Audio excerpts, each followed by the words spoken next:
Juan Pablo J.P. Miller volvió a la corte esta semana para declararse ante cargos federales que podrían llevarlo a prisión por años. Supimos más de la investigación y lo hallado en su casa. ¿Habrá más cargos? ¿Qué pasará después? ¿Será liberado o tendrá juicio en libertad? Bienvenidos a Sidebar, presentado por Ley y Crimen. Soy Jesse Weber. Si creas contenido y publicas en redes sociales, ¿te has preguntado cómo compartimos tantos clips e historias tan rápido? Usamos algo llamado Opus Flip. Es un editor de inteligencia artificial todo en uno que hace que sea muy fácil cortar, crear y subir videos a cualquier plataforma usando IA. Opus Clip crea B-roll, ajusta el encuadre y limpia el audio fácilmente. Visita Opus Pro /Sidebar, regístrate, sube tu video y en minutos obtén clips editados para TikTok, Shorts y Reels. Opus Clip es la solución integral que permite a nuestros productores enviarte actualizaciones virales de la corte al instante. Comparte ideas y edita como profesional con esta herramienta. Ve a Opus Pro /Sidebar para una semana gratis y 50% de descuento. Muy bien, hablemos de Juan Pablo J.P. Miller. Está de vuelta en las noticias y esta vez ha presentado oficialmente una declaración de culpabilidad ante los cargos federales que enfrenta. Además, hay otros desarrollos legales en este caso de los que hablaremos. Recuerden que hablamos de este pastor de Carolina del Sur. Casi 2 años tras la sorpresiva muerte de su esposa, que fue noticia, Mikeas Miller fue acusado de acoso cibernético y declaraciones falsas. Son cargos federales, lo viste en la acusación. Alega que entre el 16 de noviembre de 2022 y el 27 de abril de 2024, Mikeas murió por su propia mano. En Carolina del Norte, presuntamente acosó a la víctima 1 y Mikeas publicó una foto desnuda de ella en línea. Colocó dispositivos de rastreo en su auto, la vigiló, dañó su auto, interfirió en sus asuntos financieros y en su vida diaria, todo con la intención de matar, herir, acosar o intimidar. Ese es el primer cargo. La acusación dice que el 17 de octubre de 2024, Miller mintió a los investigadores federales sobre cuántas veces llamó a la víctima. Una, que la policía nunca le dijo que no la contactara. Y sobre no dañar su auto, por cierto, se informó que Miller dijo a las autoridades que contrató a un investigador privado. Un investigador privado para vigilar a Mika, ya sabes, para asegurarse de que no comprara un arma, porque tal vez él estaba preocupado por su seguridad. Los fiscales dicen que contrató a un investigador privado para ver si Mika le era infiel. Así resumiría las acusaciones. El fiscal Brian Sterling dijo: la acusación describe inquietantes acusaciones de acoso. Mientras que el matrimonio debería ser un lugar de paz y apoyo, se convirtió en una pesadilla para Mika. Kevin Moore, el agente a cargo de la oficina de campo del FBI en Colombia, calificó las supuestas acciones de Miller como depredadoras. Y todo eso nos lleva a la gran actualización de lo que estamos hablando ahora mismo, porque para el hombre que ahora enfrenta, según se informa, hasta 5 años de prisión por acoso cibernético y 2 años por hacer declaraciones falsas. John Paul Miller ya presentó declaración de no culpabilidad por los cargos. Estuvo en la Corte Federal el lunes en Florence, Carolina del Sur, para su lectura de cargos y presentó su declaración, pero hubo más acontecimientos. Renunció a su derecho a un juicio rápido, por lo que el juicio ya no debe iniciar en los 70 días tras la acusación formal, como marca la ley federal. Esto fue lo que ocurrió. Aquí está la renuncia. Mi abogado me informó de mis derechos bajo la ley de juicio rápido. Quiero renunciar a mis derechos bajo esa ley y que mi caso se aplace después del siguiente periodo de la corte. Renuncio plenamente consciente de mis derechos según la ley de juicio rápido y lo hago de forma voluntaria. Nadie me obligó, amenazó ni persuadió a firmar la renuncia. La hago por voluntad propia. ¿Por qué lo hizo? Hablaremos de la fianza. Fue liberado con una fianza no garantizada de $100,000, así que ahora está libre. Hay ciertas condiciones, como que no puede violar la ley y tiene que proporcionar una muestra de ADN si se le solicita. No puede tener un arma, debe trabajar, entregar su pasaporte, no salir de Carolina del Sur, usar monitor en el tobillo, ni contactar testigos del caso. Esa última parte es importante porque lo acusan de enviar mensajes intimidantes a un testigo que colaboraba con el FBI. Y lo interesante de eso es que tienes al fiscal adjunto L. Klein, quien advirtió al tribunal que el FBI registró la casa de Miller. Y aparentemente encontraron una gran caja fuerte que contenía efectivo, plata y tarjetas de béisbol, entre otros objetos a los que él tenía acceso, un avión privado. Así que su argumento fue que este tipo es un riesgo de fuga, necesita un monitor de tobillo. Klein afirma que la familia de la víctima se sentiría más segura con el monitor de ubicación, según el abogado de Miller, Nathan Williams. Mira Juntepe. Ha vivido en Myrtle Beach casi toda su vida. No es riesgo de fuga. Se presentó tras la citación original. No debería ser monitoreado. El tribunal no quedó convencido y debe usar un monitor en el tobillo. Además, hay que destacar algo más sobre el día. Tras la lectura de cargos, al ser cuestionado sobre posibles cargos adicionales contra Miller, el fiscal Brian Sterling solo afirmó que la investigación continuaba. El fiscal Klein afirmó que la familia de Micah respalda la investigación y que mantienen contacto constante con ellos.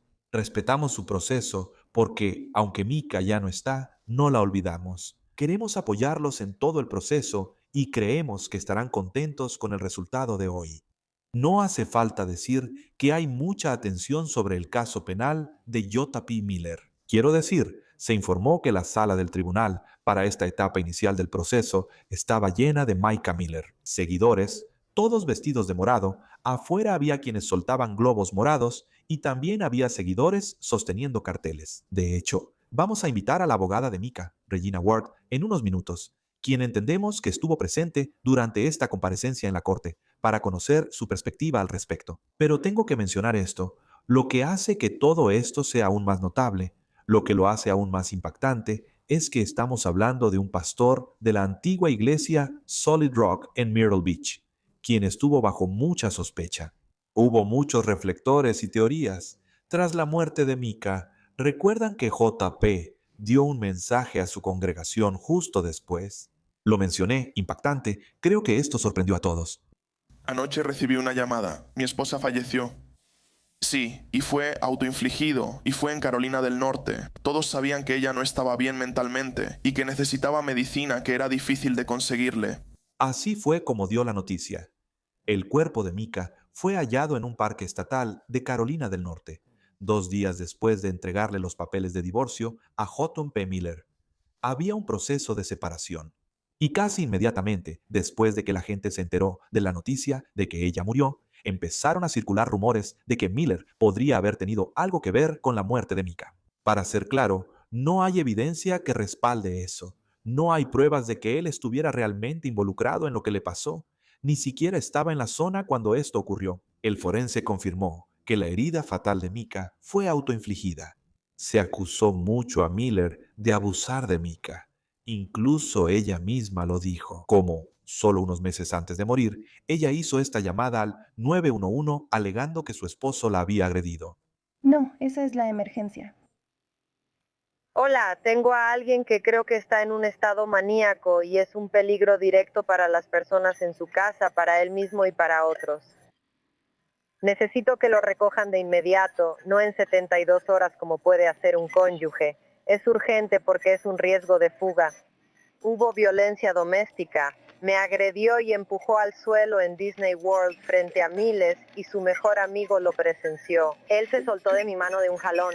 Después de eso terminé en el hospital solo por un ataque de pánico por lo que estaba pasando. Y Micah también, supuestamente, le dijo a la policía que estaba siendo acosada por Miller, que tenía miedo de eso. Ella alegó que él estaba manipulando las llantas de su auto, poniendo dispositivos de rastreo en su coche y contactándola constantemente, sin que ella lo solicitara, así que, en cierto modo, reflejando las acusaciones en la acusación federal. Así que hay personas que han estado siguiendo esto, que han estado apoyando activamente a Micah después de su muerte, esperando algún tipo de responsabilidad para Miller, aunque, para ser claro, estas son solo acusaciones. Él no ha sido declarado culpable de nada. Pero todo esto llegó a un punto crítico. Para que te des una idea, todo esto llegó a un punto crítico. En noviembre de 2024, Miller presuntamente tuvo un altercado con una simpatizante de Micah Miller en un estacionamiento, donde tocó la visera de su gorra. Miller fue arrestado después, acusado de asalto en tercer grado y agresión. Así que todo esto está sucediendo, y ahora tienes la conclusión del primer paso en el caso penal. Bien, con eso en mente, regreso a la barra lateral. Regina Ward fue la abogada de Micah Miller en su separación de Jotto P. Miller. Gracias por acompañarnos, Regina. Es un gusto verte. Primero, para quienes no saben, ayer estuviste en la sala del tribunal para la lectura de cargos. En primera fila, ¿cierto? ¿Cómo fue estar ahí? ¿Cómo era el ambiente y cómo se sentía? Sí, estaba en la primera fila, cambié de asiento hasta llegar ahí. Y en cuanto a la sala del tribunal en sí, es muy hermosa, pero también muy imponente. Sabes que estás en un lugar serio en cuanto llegas ahí. La sala del tribunal estaba llena o sea, llena como sardinas. Al final tuvieron que cerrar las puertas y rechazar a un par de personas, pero así fue. Cada asiento estaba ocupado y todos estaban ahí. Había un mar de color morado por todas partes. Entonces la mayoría seguía a Micah Miller, ¿no? ¿Por qué eligieron el morado? Bueno, el morado es el color que representa la violencia doméstica, es con lo que se asocia ese color, el movimiento en contra. ¿Y había alguien ahí que estuviera del lado de Joe P. Miller? O sea, obviamente, además de su abogado, ¿había alguien en la sala apoyándolo? ¿Verdad? Notamos que al entrar al juzgado no lo acompañaba nadie, ni sus abogados. Ellos lo vieron adentro y lo acompañaron a la sala del tribunal. Su esposa actual no estaba presente. Ella no estaba ahí y no vimos a nadie más que estuviera ahí para apoyarlo de ninguna manera. ¿Cómo se veía?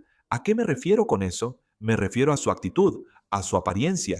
Esto es, ya sabes, una de las etapas iniciales en un caso penal federal. Las consecuencias son bastante serias. ¿Cómo te pareció que se veía? Sí, entró por las mismas puertas que todos. No sabíamos si usaría una puerta lateral en la sala del tribunal. Entró por la puerta normal y caminó directo al centro de la sala del tribunal. Junto a sus abogados, mantuvo la cabeza baja y evitó el contacto visual. Fue directo a la mesa de la defensa con ellos. Se sentó, tenía una Biblia frente a él, la tomó, hojeó unas páginas y fue a un pasaje, creo. Parecía leer, no sé si lo creo. Creo que solo intentaba no mirar alrededor, pero yo quería que lo hiciera. Quería que viera y sintiera la fuerza, el poder y la presencia de la sala del tribunal en la que estaba sentado en ese momento. ¿Dijo algo durante el transcurso de su comparecencia? Durante el transcurso de su comparecencia, ¿Verdad? Hubo algunas ocasiones en las que habría tenido la oportunidad de hablar, así que, por ejemplo, lo primero habría sido la lectura de la acusación formal. En la corte él renunció, por eso sus abogados lo presentaron. También podía responder si se declaraba culpable o no de esos cargos. Él no habló, solo presentaron por escrito sus abogados al tribunal antes. Solo pudimos escucharlo hablar cuando el tribunal le informó que tenía ese derecho según las reglas federales. Según la Constitución, todos tenemos derecho a un juicio rápido, pero los tribunales federales son muy estrictos. Establecieron una regla que exige que el juicio sea en 70 días. El juez informó que ya seleccionaron al jurado para este periodo. El siguiente periodo del tribunal será en marzo, después de los 70 días. El señor Miller pudo insistir en su juicio en 70 días o renunciar a ese derecho. Él decidió renunciar a ese derecho y el tribunal tuvo que preguntarle sobre esa decisión, asegurándose de que había sido informado de sus derechos, que lo hacía libre y voluntariamente, sin ninguna amenaza o coacción. Así que esa fue la única vez que pudimos escucharlo hablar. y para ser claro, obviamente, esto sucede varias veces, ¿verdad? Los acusados, en casos penales, renuncian al derecho a un juicio rápido. ¿Por qué crees que lo hizo aquí? ¿Cuál es la razón estratégica? ¿Él quiere hacerlo? Algunos dirían, pon presión a la fiscalía, que vayan a juicio ya. Yo no creo que tengan pruebas. Luego hay otros que dicen, voy a renunciar a eso, me tomaré mi tiempo, revisaré un poco la defensa, veré cuáles son las pruebas. ¿Por qué crees que él renunció a eso? Bueno, por un par de razones, porque la jueza dijo que en este periodo judicial el jurado fue confinado a partir de hoy, así que eso simplemente no sería razonable. Pero en realidad, Lo principal es que presentamos una moción llamada Brady o Regla 5, que es la herramienta de descubrimiento. La abogada defensora seguramente ya lo presentó. Es una solicitud para que la fiscalía entregue todas las pruebas reunidas, para que la abogada defensora evalúe el caso del gobierno contra su cliente y lo asesore. Cuando presentan la moción Brady, la oficina de la fiscal general de Estados Unidos tiene 30 días para responder. Y eso, ya sabes, sería necesario. Es algo inteligente que hacer como abogada defensora, obtener esa información porque realmente quieres ver si tienen un caso que pueda sostenerse, ¿sabes? ¿y qué hay del monitor de tobillo? Sé que hubo muchas idas y vueltas sobre eso, ¿sabes? Su abogada defensora dijo que él no es un riesgo de fuga. Ha sido parte de esta comunidad la mayor parte de su vida. Él se ha presentado cuando se supone que debe hacerlo. Se ha presentado, se presenta, pero la otra forma de verlo es el tipo de... Las autoridades revelaron lo que encontraron en su casa: dinero, un avión privado. Le pusieron un monitor de tobillo. ¿Qué opinas? Sí, totalmente. Estaba al borde de mi asiento como todos. El juez revisó todo meticulosamente con respecto a la fianza, las condiciones y todo eso. Y lo último que dijo fue que se le concedió el monitor de tobillo. Y entonces se pudo sentir un suspiro de alivio en la sala del tribunal. Obviamente, el juez estuvo de acuerdo con la oficina del fiscal general de los Estados Unidos en que necesitaba ser rastreado, que existía cierto grado de amenaza para la sociedad, porque él había buscado activamente las direcciones de los familiares de Mika. De hecho, también buscó direcciones de posibles testigos en el caso. Eso es aterrador, por eso el juez no lo permitió. No podía moverse sin ser vigilado. He oído que muchos lo llaman justicia poética. El señor Miller acosó y siguió a Micah por años y ahora el gobierno lo rastrea. ¿Cómo se siente eso? Por cierto, la mayoría de los simpatizantes ahí, ¿qué pensaban sobre lo que pasó en la corte al ver a Miller? O sea, ¿por qué estaban ahí? ¿Qué esperaban ellos? Porque hay personas que han estado siguiendo esto desde hace tiempo, están involucrados, quieren ver qué resulta de esto. Lo dejé claro. Él es inocente hasta que se demuestre lo contrario. Son acusaciones, pero la mayoría de los presentes, incluso quienes hablaron, ¿para qué están ahí? ¿Qué buscan? Sí, absolutamente. Un par de cosas. Número uno, por supuesto, es justicia para Micah después de enterarse de lo que ella sufrió por parte del señor Miller. Pensar que alguien puede tratar así a otra persona sin ser responsable de sus actos. La otra cosa es que están dando validación a otras personas en situaciones similares. También está poniendo en evidencia las deficiencias que tenemos en nuestro gobierno en cuanto a la protección de personas que están en estas situaciones de violencia doméstica. Recuerda, esto es abuso de control coercitivo. El gobierno federal lo reconoce, pero en Carolina del Sur no, y estamos intentando cambiarlo. Pero los simpatizantes que están ahí no solo estaban pensando y exigiendo justicia por lo que le pasó a Mika. Además, esto ayuda a otras personas en situaciones similares al exponer el caso y lograr que alguien rinda cuentas. La mayoría de las personas que son víctimas de violencia doméstica se sienten así. Su agresor simplemente se sale con la suya y muchas veces lo hacen, se salen con muchas cosas. Y por eso es reconfortante y alentador saber eso. Finalmente se está reconociendo y el sistema penal está lidiando con ello. Dan un gran ejemplo con el señor Miller. Ahora, como mencionamos antes, él se ha declarado no culpable de los cargos. Creo que está siendo representado por un abogado llamado Nathan Williams. ¿Sabes algo sobre Nathan Williams? No lo conozco personalmente, no he tenido ninguna interacción con él y creo que él está en un condado diferente al mío. Claro, lo busqué y tiene buenas credenciales. De hecho, comenté que el señor Miller no contrató abogados baratos. Parece que tiene abogados muy capacitados y profesionales con mucha experiencia. ¿Qué opinas del hecho de que las autoridades dicen que encontraron todo ese dinero en efectivo, la plata, las tarjetas de béisbol, en esa caja fuerte en su casa? Siempre fue interesante saber qué hallaron en su casa tras la orden de cateo. ¿Qué opinas? No me sorprendió, Mika ya me había dicho que tenía una caja fuerte. Ella dijo que él guardaba armas y otras cosas ahí, además de dinero en la caja fuerte. Ese hallazgo del FBI mediante la orden de cateo y la caja fuerte corroboró y dio credibilidad al testimonio esencial de Mika sobre lo que había ahí. Así que realmente no me sorprende eso. Y fue agradable escuchar que todo lo que habíamos sospechado, el FBI ya lo había descubierto.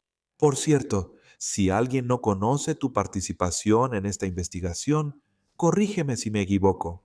¿Los federales te dieron una citación por los objetos que tenías? ¿Puedes contarnos algo al respecto? Sí, me entregaron una citación en verano. No podía hablar de eso y nadie sabía de la investigación entonces.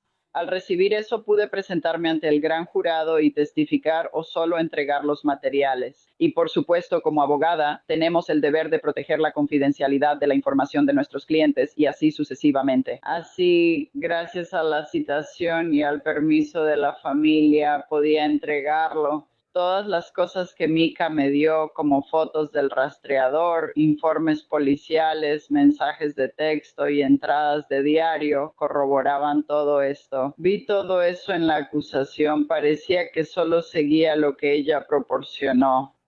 Básicamente ya lo había dicho antes, como que todas las acusaciones que Mika estaba haciendo parecían reflejar las acusaciones en la acusación formal y de lo que se le acusa. Quiero preguntar sobre la familia de Mika en un momento para ver cómo están pasando por todo esto, pero tengo que preguntarte sobre algo que sucedió. ¿Escuchaste al fiscal estadounidense Brian Sterling después de la lectura de cargos? Cuando le preguntaron, ya sabes, si habrá más cargos. Solo dijo que la investigación seguía en curso. ¿Qué te dice eso? Sentí que debía seguir porque con esa orden de cateo no me sorprendería si surge un delito financiero relacionado. No tengo conocimiento personal sobre eso, solo lo supongo por lo que me dijo Mika y otros. Así que me alegró saber que todavía era una investigación en curso, porque estoy bastante segura de que probablemente haya más por descubrir. Al menos, de todos modos, tengo la esperanza de que así sea. Y vamos a estar muy atentos para ver si surge algo que resulte en nuevos cargos, una nueva acusación respecto a los cargos que enfrenta, respecto al caso actual. ¿Qué es lo que podemos esperar después, sabes? Según WPTW, los fiscales piden todas las declaraciones previas en posesión de Miller, si las hay, de los testigos que llamarán. Todos los libros, papeles, documentos, fotografías, objetos tangibles o partes de cualquiera de estos que Miller posea, tenga bajo su custodia o controle. Resultados de exámenes físicos y mentales de Miller y antecedentes penales. El abogado de Miller solicita lo mismo para testigos de la fiscalía. Es algo muy estándar durante el curso de, ya sabes, el descubrimiento y el proceso penal. Quieren saber cómo podrían desacreditar a los testigos que sean llamados por ambas partes. Es bastante común. Creo que su próxima audiencia es en marzo, ¿verdad? ¿Qué esperamos de las siguientes etapas del caso penal de Juan Pablo Miller? Sí, lo que estará ocurriendo ahora es el intercambio recíproco de descubrimiento y de pruebas que tiene cada parte en su poder. Cuando sus abogados reciban la información de la Oficina del Fiscal General de los Estados Unidos, lo más probable es que presenten algunas mociones para impugnar parte de esa evidencia, ya sea, por ejemplo, presentar una moción para excluirla del tribunal o impugnar la manera en que fue obtenida y cosas así. La defensa usa esa maniobra para debilitar el caso del gobierno. Luego sigue la fase de descubrimiento y el tribunal.